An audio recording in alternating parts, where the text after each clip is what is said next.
halkani waa Turkiga halkanina waa Israa'iil labadooda marka la eego bariga badda Mediterranean-ka aad uma kala foga dhulkana sidoo kale masaafo aad u dheer iskuma jiraan dalkanina waa Suuriya Turkiga iyo Israa'iil ayaa si degdeg ah u ballaarinaya saameyntooda military ee Suuriya ay ku leeyihiin Turkigu waxa uu ciidamo badan ku leeyahay waqooyiga Suuriya halka Israa'iilna ay joogitaan ku leedahay qaybo ka mid ah koonfurta Suuriya bilihii u dambeeyay xiisadda u dhaxaysa labadan dal ayaa si xawli ah u sii kordhaysay Turkigu waxa uu Israa'iil uga hanjabayaa talaabooyinkeeda Suuriya halka Israa'iilna ay Turkiga ugu yeedhayso Iiraan talabaad laakiin xaqiiqadu waxa ay tahay in Israa'iil ay Turkiga ka baqayso waliba in ka badan Iiraan sababtu waxa ay tahay in Turkigu aad uga awood badan yahay Iiraan waa xubin ka tirsan NATO waxaana leeyahay ciidanka labaad ee ugu weyn NATO marka laga reebo Mareykanka Turkigu waxa uu gacanta ku hayaa marinbiyoodka Bosphorus waxaana marin u leeyahay labada badood ee badda madow iyo badda Mediterranean-ka si ka duwan Iiraan Turkigu waxa uu sidoo kale leeyahay mid ka mid ah ciidamada badda ugu awoodda badan gobolka oo ay ku jiraan gujisyada quusa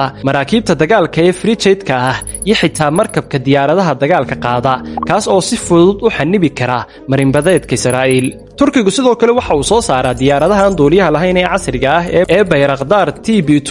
iyo Akanchi maalmo yar ka hor Turkigu waxa uu Sacuudiga iyo Pakistan la saxeexday heshiis cusub oo iskaashi difaac ah heshiiskaas waxa uu dhigayaa in haddii mid ka mid ah saddexda dal la weeraro loo aqoonsanayo in dhammaantood la weeraray sidaas darteedna saddexduba ay si wada jir ah uga jawaabayaan